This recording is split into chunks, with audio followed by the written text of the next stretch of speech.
Subhanallah, saya melihat teman-teman dalam praktek lapangan ya. Apapun yang kalau kita kembalikan kepada tauhid, kita akan merasakan ketentraman yang luar biasa. Misal, Anda sedang mendapatkan nikmat yang melimpah. Anda kalau kembalikan kepada tauhid Anda, oh ini dari Allah. Udah, Anda tinggal menikmati dan Anda bersyukur kepada Allah. Anda tidak akan sombong dengan nikmat itu. Baju baru, mobil baru, rumah baru. Apapun kelebihan Anda selalu kembali kepada Allah. Alhamdulillah. Itu kalau Anda bertauhid. Kalau tidak, maka Anda tidak akan lakukan ini. Yang ada adalah digoda dan dikuasai oleh syaitan untuk selalu ya, sombong, riya dan seterusnya. Kalau Anda sedang mendapatkan cobaan, akan jadi kecil dengan bertauhid kepada Allah. Karena kita tahu Allah tidak akan menguji hambanya lebih daripada kemampuannya sebagaimana sabda Nabi SAW. Dan juga kita tahu Allah itu maha melihat, maha mendengar, tahu apa yang terjadi pada kita. Tahu bukan tidak tahu. Maka dengan begitu kita akan kembali kepada Allah Subhanahu wa taala. Kita akan bisa terima cobaan tersebut. Begitu orang kalau bertauhid. Allahu Rabbi wal Islam dini wa Muhammadan Rasulullah. Assalamualaikum warahmatullahi wabarakatuh. Alhamdulillah. Selalu saja lisan kita memuji Sang Pencipta Allah sebagai orang yang beriman dengan penuh keyakinan bahwasanya kalimat alhamdulillah adalah kalimat penghubung antara kita dengan Sang Pencipta Allah dan dikenal dengan kalimat bersyukur atau berterima kasih kepadanya karena Ia telah menciptakan kita dan juga memenuhi segala kebutuhan kita, juga memandu dengan syariatnya sehingga kita mengetahui mana yang boleh dan mana yang tidak boleh dan mana yang Dia inginkan dan mana yang Dia larang. Dan juga selanjutnya kita panjatkan salawat dan taslim. Salam hormat kita kepada utusan Allah Subhanahu wa taala Nabi besar Muhammad sallallahu alaihi wa ala alihi wa sahbihi wasallam sebagaimana Allah dan malaikatnya telah mengucapkan salam hormat kepadanya. Seperti biasa teman-teman sekalian, di kesempatan 2 kali dalam sebulan kita membahas atau membedah buku. Dan ini buku baru kita bedah insyaAllah, tulisan Syekh Mahmud Al-Misri, 80 langkah cerdas agar selamat dari siksa neraka. Dan pada pertemuan yang lalu kita sudah jelaskan panjang lebar tentang masalah apa sih neraka itu. Ya.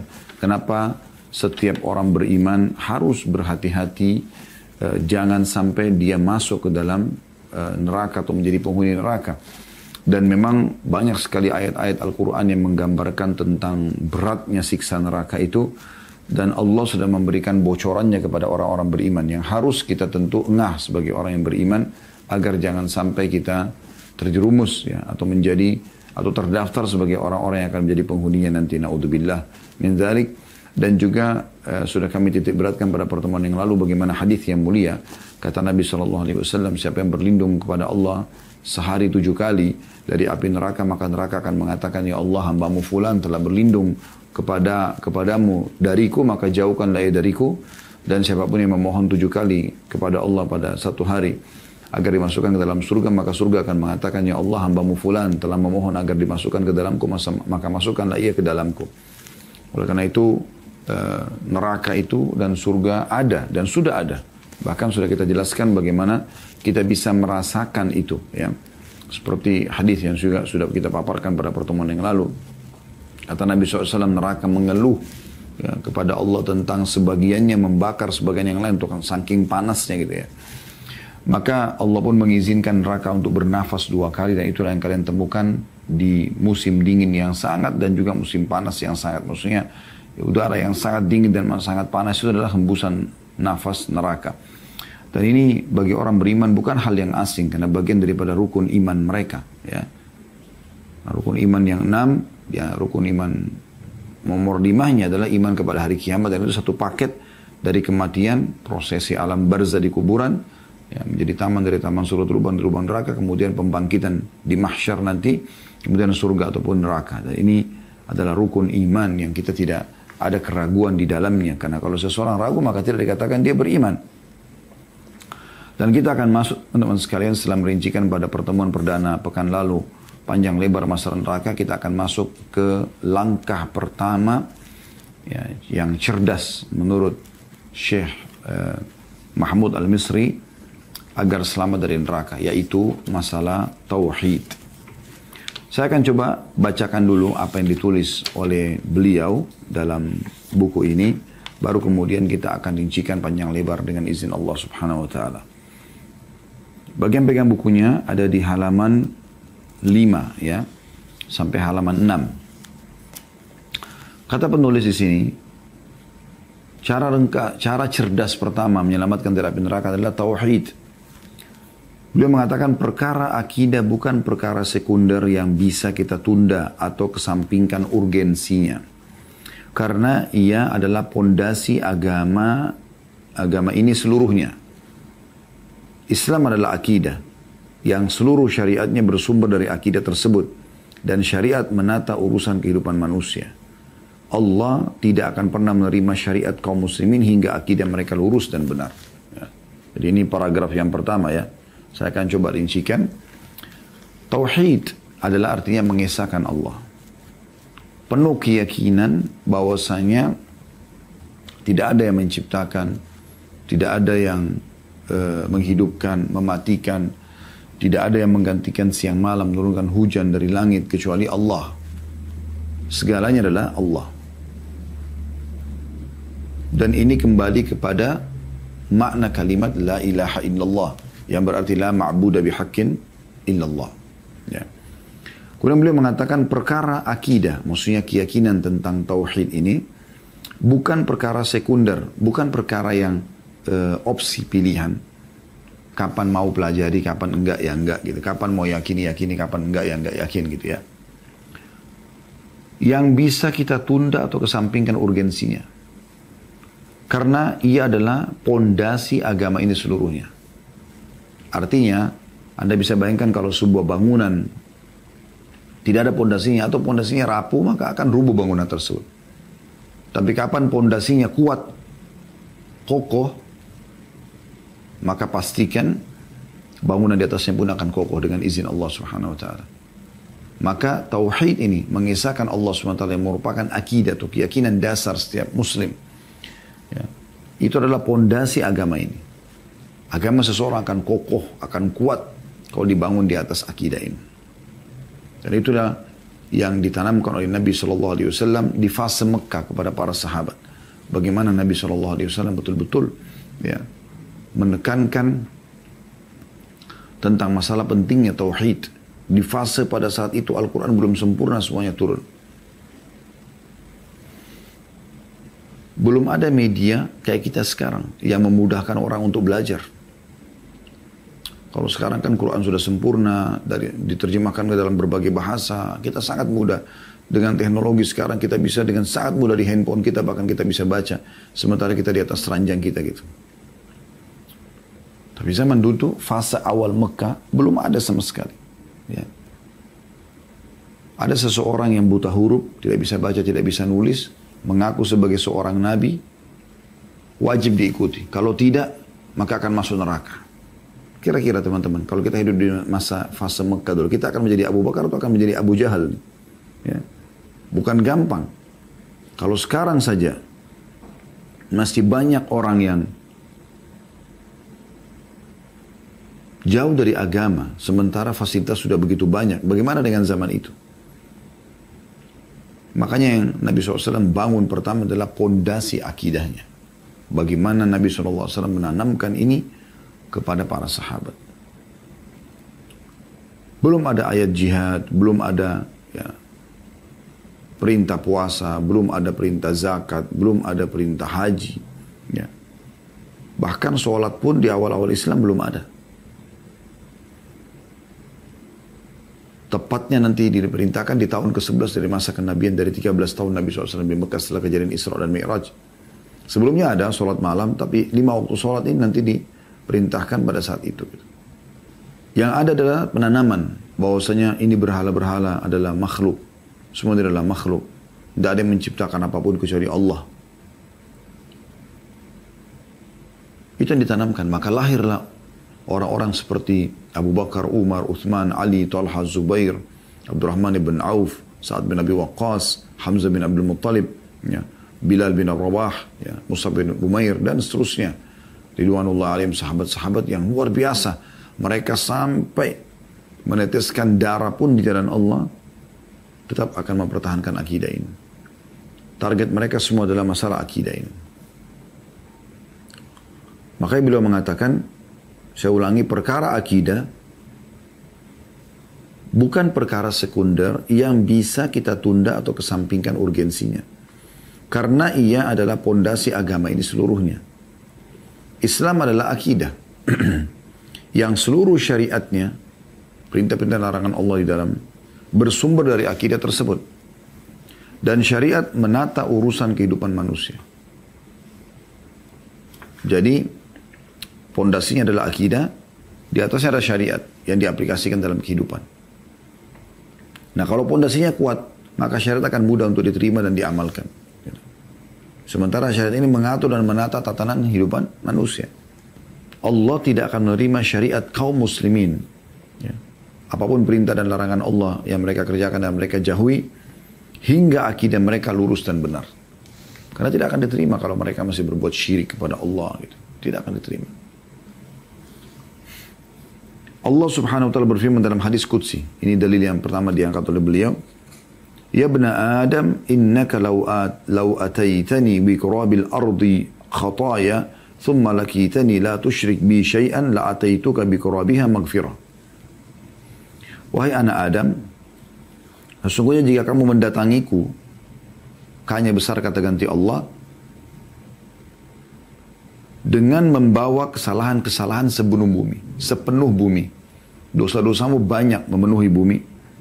Kemudian kamu bertemu denganku, kunya besar kata ganti Allah, dalam keadaan tidak menyekutukanku dengan sesuatu apapun, niscaya aku akan mendatangimu dengan ampunan sepenuh bumi juga. Hadis diriwayatkan oleh Tirmidzi. Hadis ini dihasankan oleh Al-Albani. Hadis ini teman-teman menandakan bagaimana kedudukan tauhid sangat luar biasa. Dan yang dimaksud dengan syirik di sini, kalau seandainya kau datang membawa dosa sepenuh bumi dan tapi engkau datang tidak menyekutukan sesuatu dengan apapun dengan aku, maka kau akan datangkan pengampunan sejumlah atau sebanyak dosamu itu. Syirik adalah lawannya tauhid. Tauhid artinya mengisahkan Allah. Syirik berarti mempartnerkan Allah. Contoh kasus adalah orang-orang Mekah. Abu Jahal, Abu Lahab, ya, dan yang sejenis mereka itu, ya, seperti Utbah bin Walid, ya, Syaibah, semua ini Utbah, Syaibah, Walid, Umayyah bin Khalaf, ya, Abu Lahab, Abu Jahal. Nah, ini orang tokoh-tokoh Mekah, mereka tahu kalau ditanya, siapa yang menciptakan langit dan bumi? Siapa pemilik Ka'bah ini? Siapa yang mensyariatkan haji? Mereka haji pada saat itu. Maka mereka akan mengatakan Allah, ada Tuhan namanya Allah. Kalau ditanya, lalu kenapa kalian sembah berhala-berhala ini?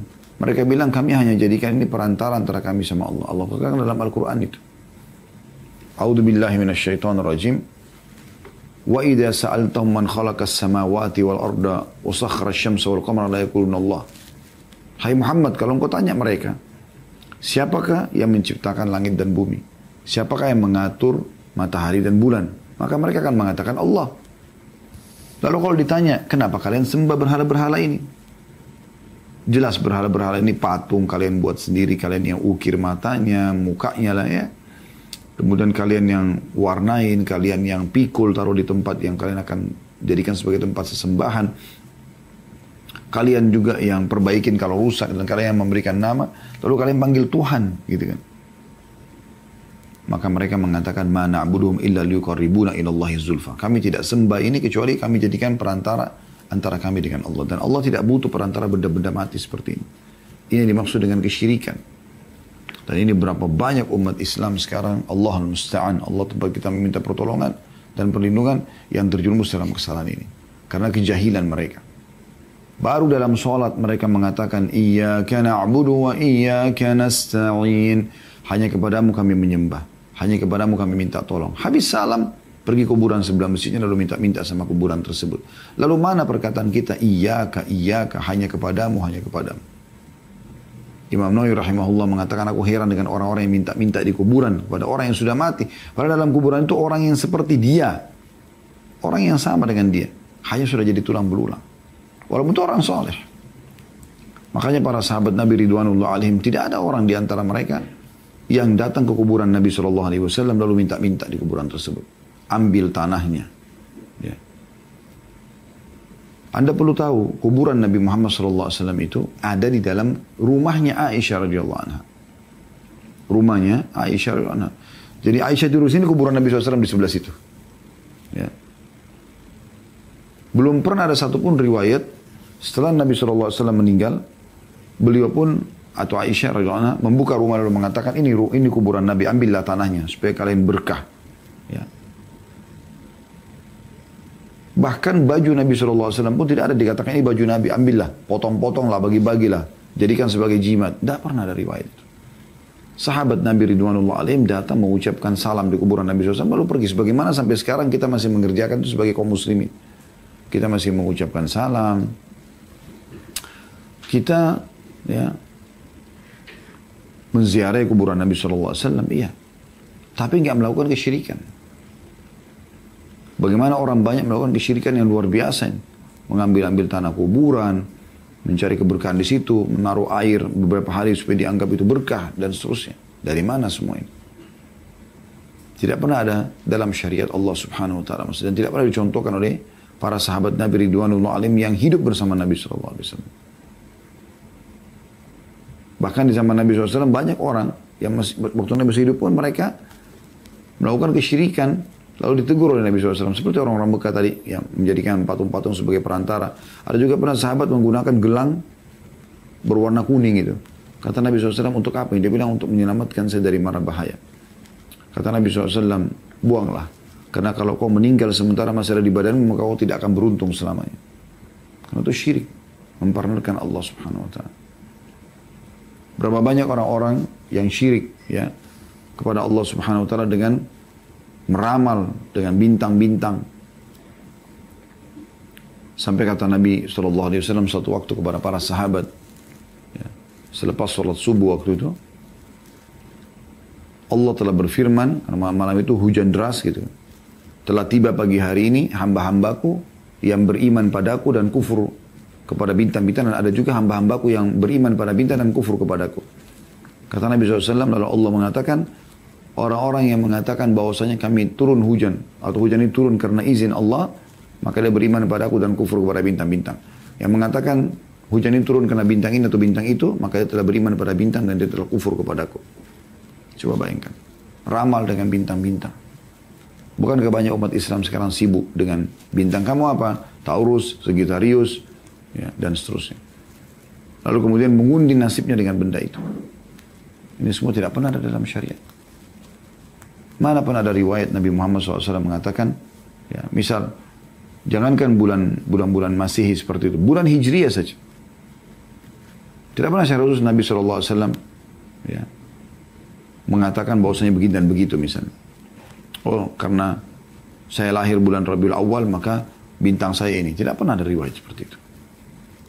Kita umat Islam punya sendiri akidah kita. Tidak boleh ikut-ikutan. Dan itu masuk ke dalam lini kehidupan kita banyak sekali. Termasuk masalah feng shui dalam rumah. Gitu kan. Padahal kita punya tata cara sendiri. Hendak mereka ikut dengan orang non-muslim. Bahkan biasa kadang-kadang dibayar jasa yang mahal. Dipanggillah orang-orang yang dipanggil paranormal. Kemudian menebak-nebak.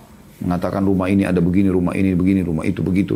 Hanya karena modelnya ada tusuk sate lah, ada bagian belakangnya kecil, maka ini tidak berkah dan seterusnya. Ini semua khurafat yang tidak boleh ada dalam kehidupan kita. Selanjutnya kata beliau, orang-orang yang berpegang pada tauhid, mereka lah yang akan mendapatkan syafaat Nabi Muhammad SAW. Sebagaimana sabda Nabi SAW diriwayatkan oleh Imam Muslim. Syafaat artinya pertolongan Nabi di hari kiamat nanti. Supaya bisa selamat dari neraka dan masuk ke dalam surga. Kata Nabi SAW, likulli nabiyyin da'watun mustajabah. Fata'ajjala kullu nabiyyin da'watah.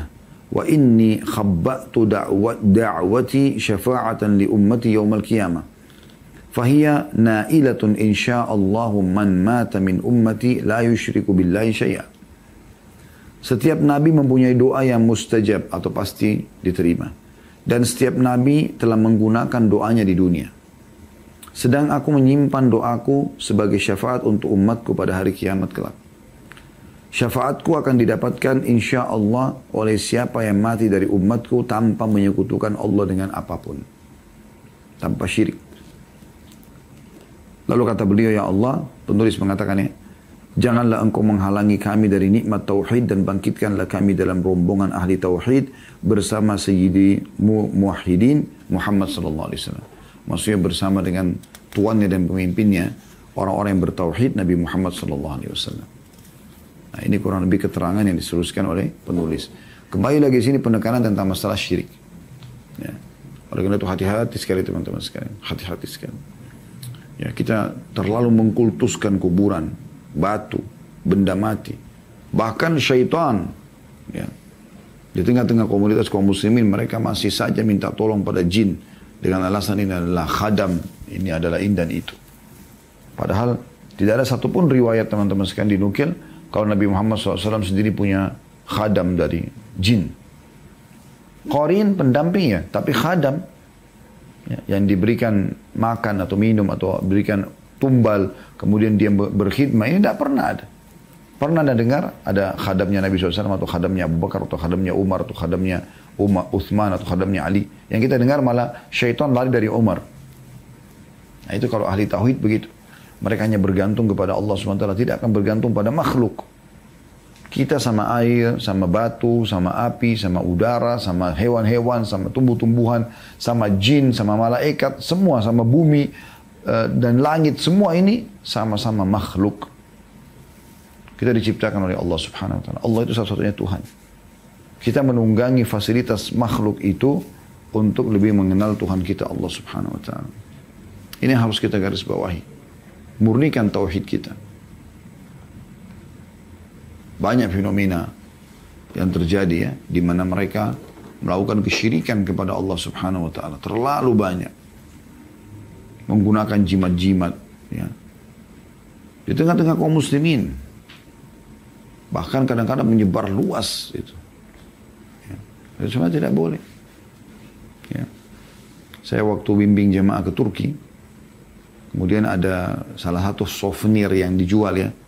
Nah, kalau Anda memang yang mendengarkan ceramah kami ini pernah ke Turki atau akan ke Turki, itu Anda bisa lihat ada souvenir seperti kaca gitu ya. Bulat, tengah-tengahnya kayak ada mata gitu. Biasanya dijadikan perhiasan kalung, hiasan dinding, jam, dinding, souvenir dijual. Dan orang kita Masya Allah bolak-balik ke Turki gitu. Saya awalnya tidak tahu, kemudian saya coba tanya tour leadernya pada saat itu orang Turki, ini apa ini? Karena saya lihat di bus dipajang. Waktu kami masuk ke Grand Bazar di pasar di Istanbul, juga sama. Yang banyak dijual itu. Terus saya tanya, apa ini sebenarnya? Mereka mengatakan, ini adalah keyakinan orang Turki bisa menyelamatkan dari mara bahaya.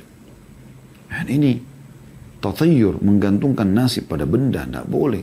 Walaupun asal makna kalimat tatayur adalah bergantung pada burung. Orang-orang jahiliyah Mekah dulu, mereka itu mendatangi dukun, kemudian mereka membayar dengan uang tertentu, pada saat itu dengan uang yang mereka gunakan ya. Lalu dia akan punya satu kotak di dukun itu, di dalamnya ada 3 lembar bulu burung merpati. Ditulis di atasnya, lakukan, yang kedua tidak lakukan, yang ketiga kosong. Lalu kemudian setiap kali dia mau lakukan sebuah aktivitas, apakah dia mau menikah, dia mau safar, dia mau pindah rumah, dia mau mulai berbisnis, apa saja, maka dia akan ke dukun tersebut, bayar lagi, kemudian dia masukkan tangannya ke kotak itu, lalu dia ambil tanpa melihat mana bulu yang keluar. Kalau keluar bulu yang tertulis lakukan, berarti dia anggap dia akan sukses dengan apa yang akan dia lakukan. Kalau keluar yang tidak, jangan lakukan, berarti dia akan berbahaya kalau dia paksakan lakukan. Yang ketiga, kalau keluar yang kosong, dia harus mengulangi salah satu, supaya dapat salah satu dari 2 bulu tadi. Jadi ini ngawur. Bagaimana caranya dia mengundi nasib dengan ini? Seperti di Indonesia juga ada orang, dulu waktu saya masih kecil ya, saya sering dengar, waktu kami masih di Makassar, Allahu alam kalau di Indonesia juga secara umum seperti itu ya. Tapi ada keyakinan orang, saya sering dengar dulu waktu masih kecil, kalau suara tokek, ya, oh berarti kalau ngucapin, kalau tokeknya lagi tokek gitu ya, oh beruntung. Terus yang kedua tokek lagi, dia keluarin lagi suaranya, oh tidak beruntung. Terus ya, nah kalau pas tokeknya berhenti, dan dia pas menghitung ternyata tidak beruntung, oh dia mengundi nasibnya. Ini dari mana ini semua? Gitu kan? Ini kejahilan.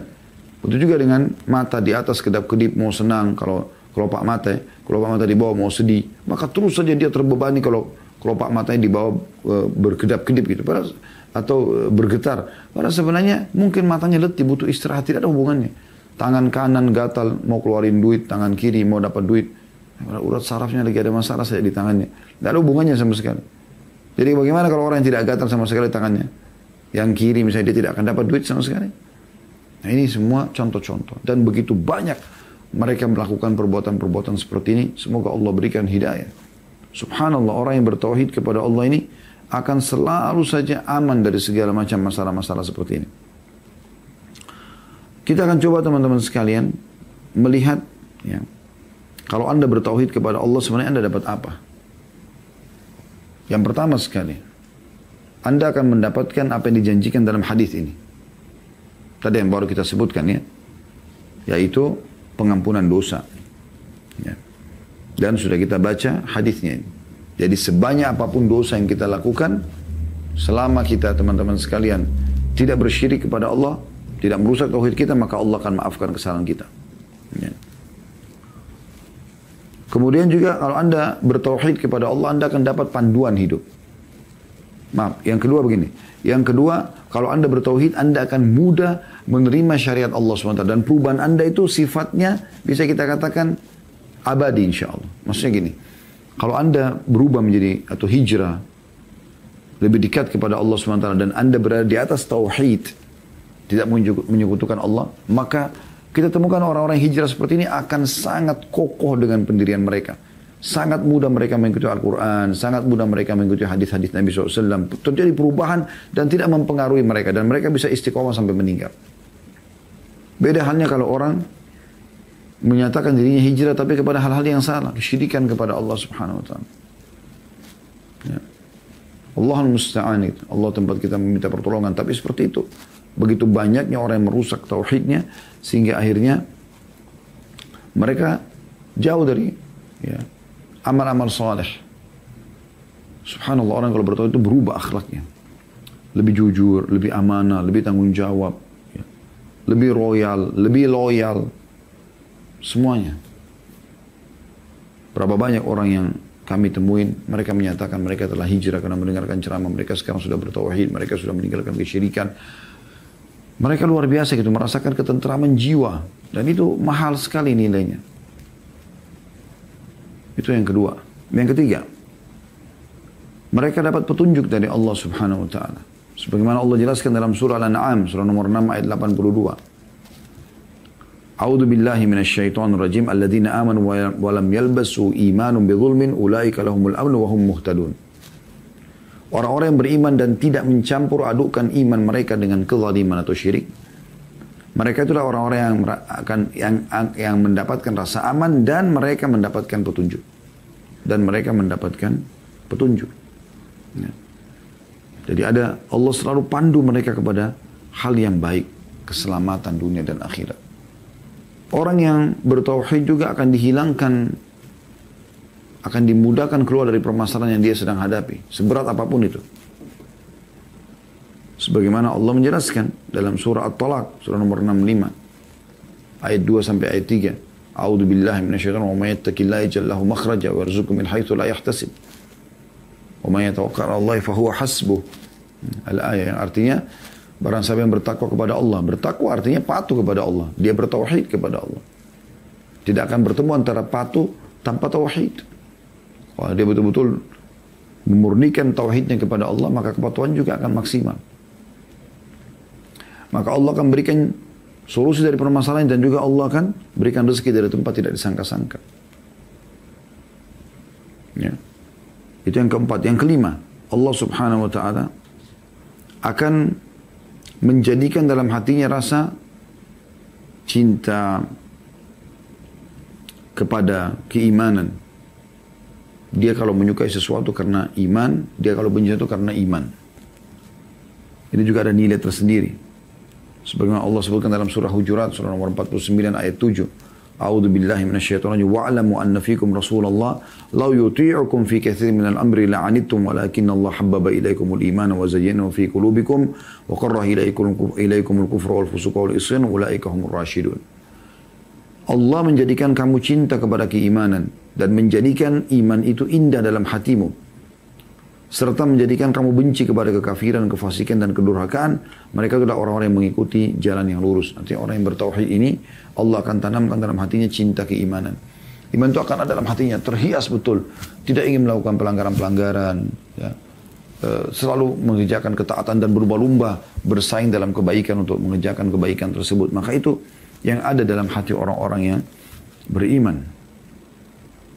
Yang keenam, tauhid, ya, satu-satunya cara untuk menjawab semua pertanyaan yang muncul, ya, yang memang sulit untuk dijawab oleh akal manusia. Seperti misalnya kita lihat ke langit, siapa yang ciptakan langit itu? Siapa yang ciptakan bintang-bintang yang miliaran jumlahnya menurut para ilmuwan dan sangat jauh dari bumi, bahkan ada yang jauh lebih besar sampai jutaan kali besar daripada bumi ukurannya. Siapa yang menciptakan semua itu? Bahkan saya pernah lihat, ya, foto dari para ilmuwan itu ditaruh di museum Museum Al-Quran di Madinah, ya. Pernah ada foto gitu diabadikan. Bumi itu kalau diambil gambarnya maka dia seperti pasir di padang pasir yang luas pada saat diambil gambarnya bersama dengan bintang-bintang yang lainnya. Jadi kita saja sudah sangat kecil dibandingkan bumi ini. Bagaimana dengan bumi yang seperti pasir di alam semesta ini? Dengan bertauhid teman-teman kita punya jawabannya. Oh ternyata Allah saja yang ciptakan semua. Selesai. Udah terjawab langsung. Sesuatu yang tidak bisa dijawab oleh akal manusia. Orang-orang ateis bingung. Mereka mau coba mencari. Kalau ini terjadi begitu saja sulit. Ya. Lalu siapa yang mengurusnya setiap hari? Siapa yang merawatnya? Siapa yang menggantikan siang dan malam? Apakah tiba-tiba lampu di rumah Anda menyala tanpa ada yang menyalakannya? Atau mati tanpa ada yang mematikan? Kita tidak bicara kalau konslet atau rusak. Kita bicara kalau normalnya. Apakah tiba-tiba saja malam dan siang begitu tanpa ada yang mengaturnya? Kita lihat terang, kita lihat gelap setiap hari ini. Begitu juga shower air di kamar mandi ada tiba-tiba jalan tanpa ada yang nyalakan. Kita tidak bicara kalau rusak, kita bicara normalnya. Tidak mungkin. Bagaimana bisa? Bahkan bagaimana bisa ada shower di situ, ada air tanpa ada yang memasangkan jalurnya gitu. Begitu juga dengan air hujan turun dari langit. Bahkan kadang-kadang kita temukan di sebelah sini hujan, di sebelah sini enggak. Di jalanan ya. Saya pernah temukan gitu jalan raya, sini hujan, sini enggak gitu. Sini kena hujan, maksudnya sini tidak. Siapa yang mengatur itu? Coba lihat kepada diri Anda sendiri. Kata Allah SWT, "Wa fi anfusikum afala tubsirun." Di diri kalian lihat ada tanda-tanda kebesaran Allah. Siapa yang menata alis seperti ini teman-teman sekalian? Siapa yang membuat mata seperti ini? Hidung, bibir, lidah, gigi, jari-jari kita ini. Siapa yang membuat semua ini? Warnanya, bentuknya, ya. Siapa yang membuat semua ini? Gigi kita dengan rapinya. Seluruh fungsi anggota tubuh. Saya pernah lihat sebuah cuplikan ilmiah teman-teman tentang tubuh manusia. Betul-betul seperti sebuah pabrik raksasa yang sangat besar sekali. Ya, rumit dan penuh dengan, kalau kita ibaratkan building itu, dia akan penuh dengan lift-lift yang sangat rumit gitu ya. Yang ini untuk ke arah sana, yang ini untuk arah ke sini. Kita begitu konsumsi makanan atau minuman, subhanallah, dalam tubuh kita ini sudah langsung seperti sebuah perusahaan besar yang mengelola mana yang dibutuhkan tubuh, mana zat besinya, mana ininya, mana ini. Langsung terpilah dengan sendirinya. Padahal kita makan jenis makanan satu misalnya. Ya. Buah misalnya apel atau jeruk. Maka yang menjadi intisari dan kandungan di dalamnya itu begitu masuk ke dalam tubuh kita maka akan terpilah dengan sendirinya. Seperti kalau building besar itu ada lift-lift yang membawa semua ini ke masing-masing titiknya gitu. Dan yang tidak dibutuhkan oleh tubuh ampasnya dibuang. Dan kita harus membuangnya. Kita mules, kita harus membuangnya. Tidak bisa kita tahan itu. Ini semua teman-teman, kalau orang bertauhid dia punya jawabannya. Oh ternyata ada penciptanya Allah. Udah, la ilaha illallah. Dia punya jawabannya. Hewan-hewan dari semut yang kecil sampai ke gajah yang besar. Luar biasa gitu. Ya. Kulitnya, postur tubuhnya, bentuknya lah ya. Kemudian sistem pencernaan, sistem pertahanan ya. Anda kalau lihat di YouTube alam hewan, Anda akan kagum dan melihat ini keajaiban yang luar biasa gitu ya. Tumbuh-tumbuhan juga begitu. Belum kita bicara air, batu, udara, api dan sekian banyak kalau kita ingin bahas. Semua itu, kalau Anda kembalikan kepada tauhid, Anda akan mengatakan, oh la ilaha illallah. Gak ada yang menciptakan, gak ada yang mengadakan, gak ada yang menghancur, memusnahkan, ya. Gak ada yang mengatur jumlahnya, ya. Bahkan yang makhluk hidup, rezekinya, ya, yang Allah katakan dalam Al-Quran, wa ma min dabbatin fil ardi illa 'ala Allahi rizquha. Tidak ada hewan melata di muka bumi kecuali Allah yang memberikan rezekinya. Wa ya'lamu mustaqarra mustawda'aha, dan Allah tahu tempat di mana mereka tinggal dan bagaimana mereka tinggal itu. Tentang daun Allah mengatakan, wa ma tasqutu min waraqatin illa ya'lamuha. Tidak ada satu lembar daun pun yang jatuh kecuali Allah tahu. Wala habbatin fi dhulumatil ardi wala radbin wala yabisin illa fi kitabim mubin. Dan tidak ada benda basah ataupun kering di muka bumi, di alam semesta ini, ya, di langit dan di bumi, kecuali Allah tahu dan Allah sudah catatkan dalam kitab Lauhil Mahfuz. Tauhid akan membuat orang lebih tenang dengan semua itu. Jadi tahu jawabannya. Nah, ini sangat mahal, ya, sehingga Anda tidak akan pernah takut, tidak akan bergantung, tidak akan pernah, ya, cinta dan benci kecuali karena Allah Subhanahu Wa Taala. Di antara manfaat orang bertauhid kepada Allah Subhanahu Wa Taala adalah aman, merasa aman, tentram, ya, dengan penuh keyakinan kalau semua sudah Allah atur, rezekinya, jodohnya, umurnya, kita tinggal menjalankan saja. Dan dia juga akan merasa tentram dalam menerima syariat Allah Subhanahu Wa Taala karena dia tahu ini adalah dari Tuhannya dan pasti baik, dan memang terbukti seperti itu. Syariat Allah SWT semuanya baik. Dari suruh jujur, amanah, tanggung jawab, bakti sama orang tua, menjenguk orang sakit, bersedekah. Semua baik-baik. Dan dijanjikan janji-janji yang besar. Begitu juga dengan yang dilarang semuanya buruk. Bohong, menipu, manipulasi data, menggunjing, memfitnah, memukul, mencuri. Semua ini tidak boleh. Dan diberikan ancaman yang berat. Maka orang yang bertauhid, ini poin yang ketujuh, ya, dia akan merasa aman dari semua itu. Karena dia udah tahu. Dia tinggal jalankan perintah, dia tinggal nikmati apa yang diperintahkan dan atau yang dihalalkan. Dan juga dia akan jauhi apa yang dilarang. Ya. Kemudian yang kedelapan, dapat jaminan surga. Dapat jaminan surga. Dan bisa dihitung orang itu husnul khatimah kalau dia sempat mengucapkan kalimat tauhid ini. Hadits yang masyhur kata Nabi SAW, man mata huwa ya'lam annahu la ilaha illallah dakhala jannah. Siapa yang mati sementara ia betul-betul meyakini dan mengetahui bahwasanya tidak ada ilah yang berhak disembah kecuali Allah, maka dia akan masuk surga. Ada jaminan untuk itu. Dalam hadis yang lain kata Nabi SAW, man mata la yusyrik billahi syai'an dakhala jannah. Siapa yang meninggal tidak menyekutukan Allah dengan sesuatu apapun, maka dia pasti masuk dalam surga. Nah, ini jaminan yang luar biasa gitu, ya. Kemudian yang kesembilan teman-teman sekalian, ya. Dari yang 7 tadi dia bisa mendapatkan aman, yang ke-8 dia masuk dalam surga, yang ke-9 Allah menjanjikan bagi mereka kedudukan di muka bumi, kemuliaan, peninggian derajat, ya. Namanya harum.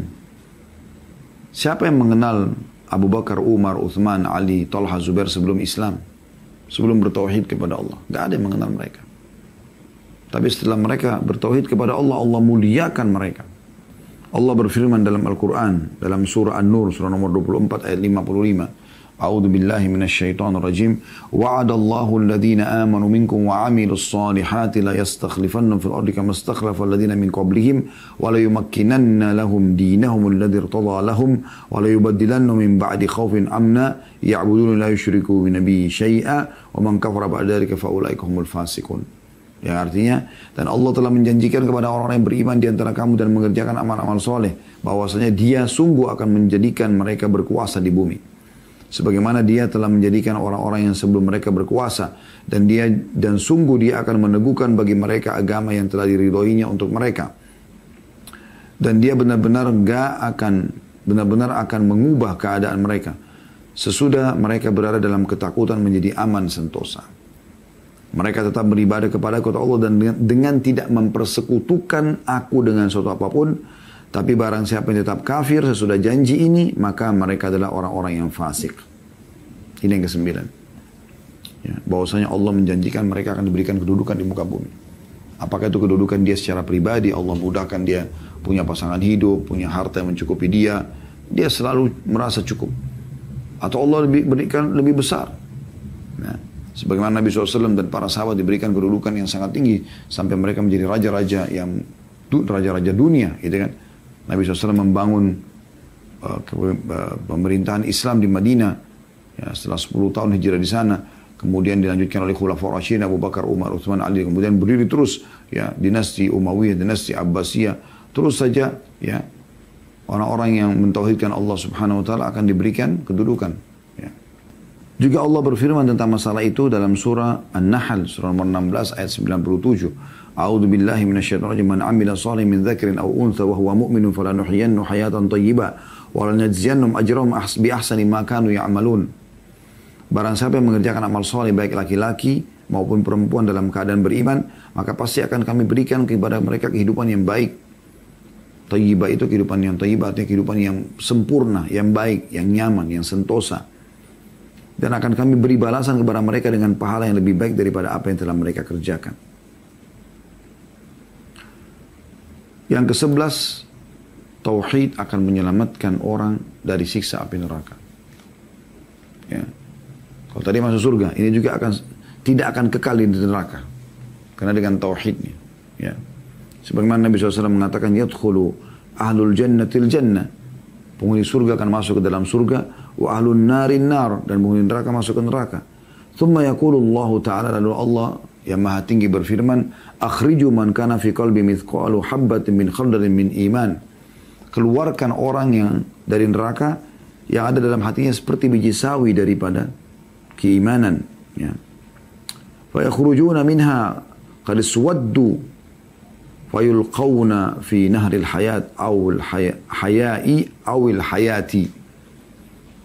Maka mereka dikeluarkan, ya, dari neraka sementara mereka sudah menghitam, hangus, ya. Lalu mereka dimasukkan ke dalam sungai kehidupan, ya. Fayambutuna kama tambutul habbatu fi janibis sail, maka mereka akan tumbuh kembali seperti tumbuhnya tumbuh-tumbuhan kecil di saluran-saluran air. Alam tara anna takhruju safra'a multawiyah.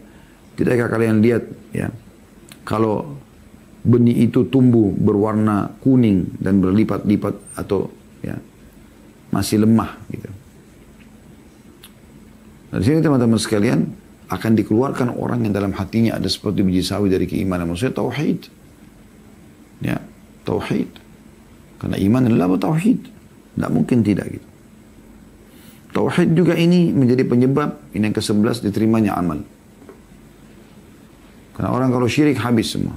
Allah mengatakan dalam Al-Quran, lain asyrakta la yahbatanna amaluk wa la takunanna minal khasirin. Kalau kamu berbuat kesyirikan, maka pasti akan hancur seluruh amalmu. Ya. Dan kamu termasuk orang-orang yang rugi. Jadi dengan tauhid akan selamat amal-amal kita. Teramat. Subhanallah, saya melihat teman-teman dalam praktek lapangan, ya. Apapun yang kalau kita kembalikan kepada tauhid, kita akan merasakan ketentraman yang luar biasa. Misal, Anda sedang mendapatkan nikmat yang melimpah. Anda kalau kembalikan kepada tauhid Anda, oh ini dari Allah. Udah, Anda tinggal menikmati dan Anda bersyukur kepada Allah. Anda tidak akan sombong dengan nikmat itu. Baju baru, mobil baru, rumah baru. Apapun kelebihan Anda selalu kembali kepada Allah. Alhamdulillah. Itu kalau Anda bertauhid. Kalau tidak, maka Anda tidak akan lakukan ini. Yang ada adalah digoda dan dikuasai oleh syaitan untuk selalu, ya, sombong, riya, dan seterusnya. Kalau Anda sedang mendapatkan cobaan, akan jadi kecil dengan bertauhid kepada Allah. Karena kita tahu Allah tidak akan menguji hambanya lebih daripada kemampuannya, sebagaimana sabda Nabi SAW. Dan juga kita tahu Allah itu maha melihat, maha mendengar, tahu apa yang terjadi pada kita. Tahu, bukan tidak tahu. Maka dengan begitu, kita akan kembali kepada Allah Subhanahu Wa Taala. Kita akan bisa terima cobaan tersebut. Begitu orang kalau bertauhid. Tadinya akhlaknya buruk jauh dari agama akan menjadi baik dengan bertauhid. Yang pembohong jadi jujur, yang pelit jadi dermawan, gitu kan. Yang penakut jadi pemberani. Berubah semua dengan bertauhid kepada Allah Subhanahu Wa Taala. Itu luar biasa. Itu bisa mengubah pribadi seseorang, gitu kan. Yang ke-12, tauhid akan memerdekakan seseorang dari penghambaan kepada selain Allah. Kita akan hidup mulia. tidak akan tunduk kepada makhluk. Walaupun dia seorang raja, walaupun dia seorang yang kaya raya, orang bertauhid punya kemuliaan jiwa. Mereka tidak akan pernah tunduk dan menghinakan diri di depan makhluk. Itu sudah umum. Makanya pada saat Sumayyah radhiyallahu anha, budaknya Abu Jahal, majikannya yang menguasai dia, yang bisa menjualnya, membunuhnya di depan rumah, dalam kondisi dia hamil dengan ditusukkan anak tombak kecil. Dia tidak mau tinggalkan. Karena dia sudah bertauhid kepada Allah. Tidak tergoyahkan dengan itu. Tidak tergiurkan. Apapun yang ditawarkan dari urusan dunia ini maka jadi kecil bagi mereka. Ada seorang sahabat diutus oleh Nabi SAW untuk membawa surat ke salah satu raja. Kemudian raja itu marah lalu dibunuh utusan tersebut. Ya, dilemparkan tombak ke perutnya. Maka dia mengatakan, Fuztu wa Rabbu Ka'bah. Saya telah beruntung. Saya telah menang. Ya, demi Tuhannya Ka'bah. Maksudnya Allah subhanahu wa ta'ala. Karena Allah yang menciptakan Ka'bah itu. Orang pada heran. Bagaimana bisa orang ini dibunuh. Tapi dia mengatakan dia beruntung. Karena dia tahu. Bahwasanya dengan dia mati pun dia akan masuk ke dalam surga. Begitu orang bertauhid. Banyak hal yang terjadi pada orang yang bertauhid ini yang tidak bisa dimiliki oleh orang lain gitu. Ya. Dan sebagaimana mereka di dunia aman, mereka juga di akhirat akan aman. Oleh karena itu teman-teman, jangan pernah rusak tauhid Anda ini. Jangan pernah rusak, sudah saya kasih contoh-contoh. Kebanyakan mereka yang merusak tauhidnya ini, ya, di Indonesia itu yang paling sering, yang pertama datangi dukun. Ini paling merusak akidah dia. Tauhidnya rusak ya. Akhi dan ukhti. Kalau ingin lawan jenis kita suka, misalnya istri, suami, atau kita ingin menikah dengan seseorang, jangan lintas alam. Tidak usah lintas alam ke alam jin. Di alam kita saja manusia. Saya sekarang kalau mau buat istri saya suka sederhana kok. Saya baik sama dia, saya penuhi kebutuhannya. Ya udah. Gitu kan. Tulus, loyal, royal sama dia. Selesai kok. Dia akan suka. Sebagaimana juga saya akan suka pada istri saya kalau dia melakukan hal yang sama gitu. Sama sahabat saya juga begitu. Kita tulus, ya kita memenuhi kebutuhan dia, kita membantunya, kita tunjukkan kesetiakawanan, kawanan, maka akan dekat dengan sendirinya kan gitu. Jadi nggak perlu bawa foto orang ke dukun, lalu menggunakan jin, lalu memaksa orang itu untuk menyukai dengan cara jin. Ini nggak benar. Syirik kepada Allah SWT. Ya. Allah memberikan kita cara untuk berobat dari penyakit, bukan dengan cara ke dukun. Ada dengan ruqyah syariah, ada dengan ikhtiar medis yang selain obat-obat yang haram tentunya, yang halal dibolehkan, yang halal meninggalkan yang haram. Bisa, gitu kan. Jadi nggak perlu semua ini. Kita nggak suka sama seseorang, kita lihat benar atau salah. Kalau dia zalim, maka kita tinggal berdoa kepada Allah. Kita berharap pahalanya atau kita minta Allah hukum dia. Tidak perlu kita datang ke dukun suruh bunuh dia. Misalnya, ini bahaya sekali. Karena pasti mereka menggunakan wadah jin, syaitan. Di muka bumi ini cuma ada dua jalan. Jalan yang pertama, jalan keselamatan. Tidak ada jalan yang lainnya, yaitu jalannya Allah Azza wa Jalla. Ujung-ujungnya surga. Juru bicaranya Allah, para nabi-nabi dan rasul. Penyambung lidahnya nabi dan rasul adalah para ulama dan para da'i. Anda kesini akan dipandu ke jalan Allah dan pasti selamat. Tidak ada jalan keselamatan yang lain. Yang kedua jalannya iblis. Tidak ada jalan yang ketiga. Ini yang pertama tadi keselamatan, yang ini kehancuran. Iblis, juru bicaranya dukun, peramal, penyambung, penyihir dan ahli maksiat. Anda kesini akan dipandu ke iblis dan iblis pasti ke neraka. Jangan pernah rusak itu teman-teman sekalian. Murnikan tauhid Anda kepada Allah SWT. Saya sarankan Anda mendengarkan ceramah kami, judulnya di YouTube, di playlist ada. Judulnya, Kenalilah Tuhan Engkau Akan Bahagia. Itu satu. Kenalilah Tuhan Engkau Akan Bahagia. Yang kedua, saudaraku, inilah pondasi agamamu. Yang ketiga, saudaraku, inilah rahasia rezekimu. Ya. Ini semua kita sudah bahas ya.